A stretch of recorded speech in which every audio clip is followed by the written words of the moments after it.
और इसीलिए मैं ये अंतिम प्रयास करने आया कि आप सभी इस महाभारत को, इस महायुद्ध को रोकने के लिए मेरी सहायता करें।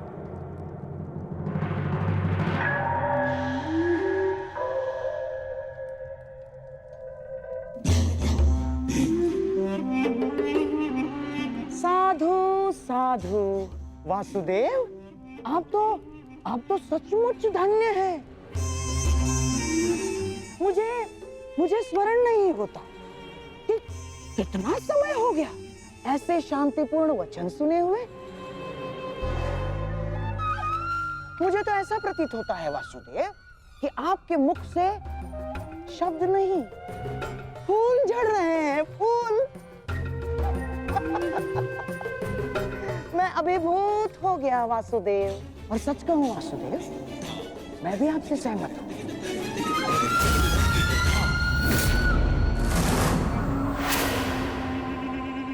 मैं भी नहीं चाहता कि ये युद्ध हो ना। अमाश्री, ये क्या कह रहे हैं आप? हाँ दुर्योधन, वासुदेव बिल्कुल उचित कह रहे हैं। हमें इस युद्ध को रोकने का पूरा प्रयास करना चाहिए, समझ गए? हाँ हाँ वासुदेव, सबसे श्रेष्ठ युद्ध वो है जो कभी हो ही नहीं, और युद्ध की परिस्थिति उत्पन्न न होने देने का एक ही उपाय है कि एक पक्ष दूसरे पक्ष पर आक्रमण ना करे। चलिए ठीक है, हम पांडवों पर आक्रमण नहीं करेंगे, परंतु वासुदेव, द्वारकाधीश, क्या आप यह आश्वासन दे सकते हैं कि पांडव भी हम पर कभी भी आक्रमण नहीं करेंगे? कभी भी। गांधार नरेश, आप आक्रमण के संदर्भ में बात कर रही हैं, और मैं यहाँ युद्ध की आवश्यकता को ही समाप्त करने के विषय में बोल रहा हूँ। अच्छा ऐसा है। यदि ऐसा है वासुदेव, तो हम आपका प्रस्ताव सुनना चाहेंगे। हाँ, आप शांति दूत हैं तो संदेश तो लाए होंगे, और हाँ, ऊपर से आप शांति प्रस्तापित करना चाहते हैं। तो वासुदेव, शांति प्रस्तापित करने के लिए जिस समाधान की आवश्यकता होती है, वो समाधान भी लाए होंगे आप, है ना? बताइए, क्या है इसका समाधान? प्रत्येक युद्ध की नींव में अन्याय छिपा होता है गांधार राज, और अन्याय का केवल एक ही समाधान है, और वो समाधान है न्याय।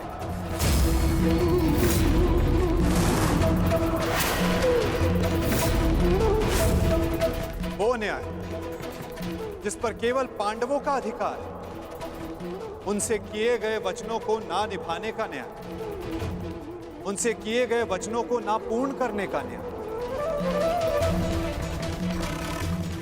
इस भरी सभा में जो अधर्म हुआ, जो अन्याय हुआ, उसके प्रति न्याय। महाराज धृतराष्ट्र, मैं यहां पांडवों की ओर से उनके साथ जो अन्याय हुआ, उसका न्याय मांगने आया। कैसा अन्याय वासुदेव? वो अन्याय जो एक धर्म सभा में एक अधर्म द्यूत माध्यम से हुआ था।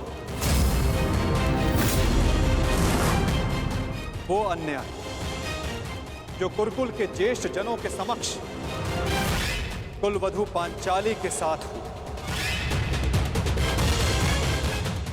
यदि उस अन्याय का त्राण हो तो इस महायुद्ध को रोका जा सकता है।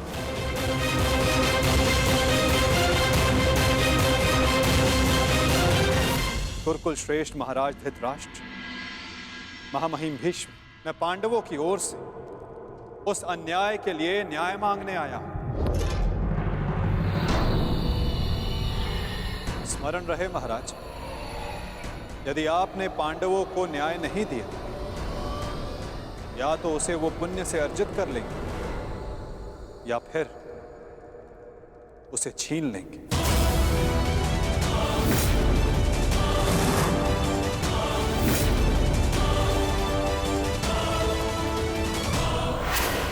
निर्णय आपका है। वासुदेव,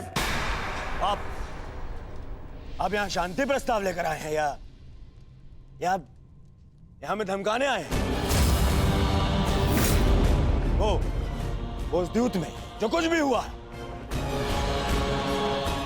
सबकी उपस्थिति में हुआ, युधिष्ठिर की इच्छा से हुआ।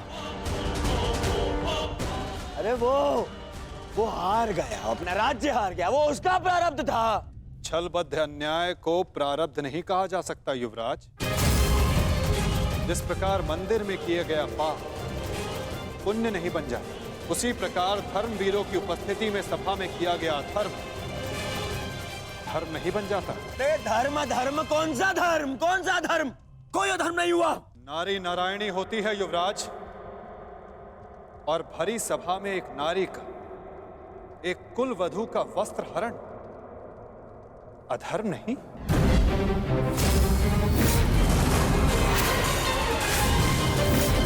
यदि तुम्हें विश्वास नहीं तो अपने ज्येष्ठों की झुकी दृष्टि से पूछो दुर्योधन। उन वस्त्रों से पूछो जो आपको आपके मन की नग्नता अनुभव कराने के लिए आपके शरीर से दूर हो गए।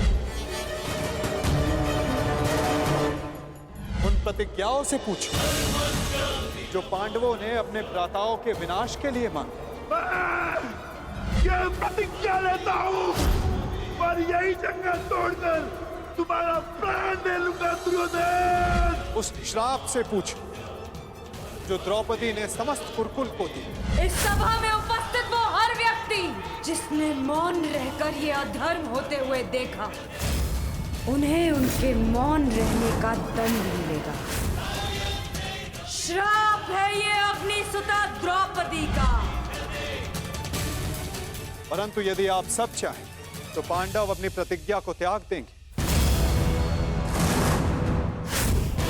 द्रौपदी अपना श्राप वापस ले लें।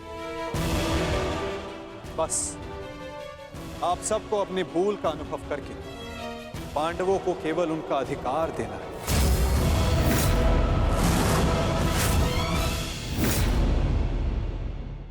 आप सबको अपनी भूल का अनुभव करके पांडवों को केवल उनका अधिकार देना है। ये कैसा न्याय है वासुदेव?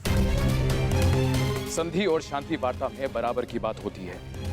एक ओर से बंधन और शर्तें नहीं लादी जाती। न्याय की मांग ना बंधन है ना शर्त है महाराज, केवल एक निवेदन है। यदि ऐसा है तो मेरा निर्णय यह है कि दुर्योधन, मौन रहो। निर्णय लेना महाराज के हाथ में है, तुम्हारे नहीं। तुम शांत रहो।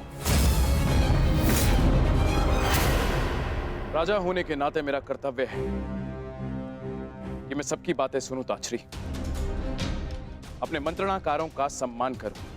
दुर्योधन युवराज है, हस्तिनापुर का भवी महाराज है, इसलिए इस संदर्भ में मैं अपने पुत्र और हस्तिनापुर के युवराज दुर्योधन को अपना निर्णय प्रस्तुत करने की अनुमति देता हूं।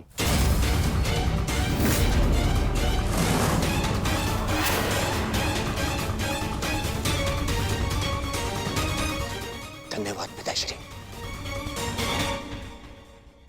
हाँ तो सुनिए वासुदेव, ऐसा है कि उस द्यूत में पांडव स्वयं अपना अधिकार हार बैठे थे। अब ना तो वो किसी भी राज्य का उनको अधिकार है और ना ही राजा होने का।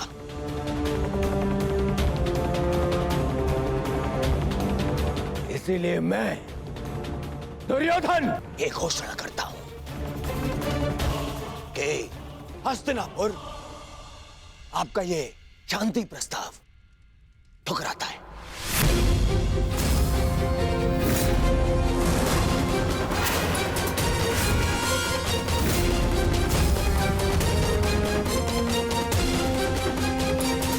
दुर्योधन, क्या तुम्हें इस बात का अनुमान भी है कि शांति प्रस्ताव ठुकराने का अर्थ है युद्ध को निमंत्रण? अपने निर्णय पर पुनः विचार कर लो। बात बात पर विचार करना बंद कीजिए पितामह। बात बात पर विचार कायर करते हैं।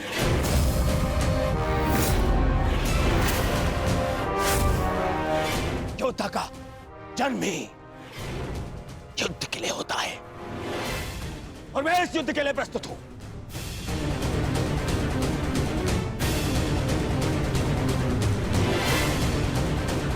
मेरी दृष्टि में उन पांडवों को कुछ भी देने का प्रश्न ही नहीं उठता। बस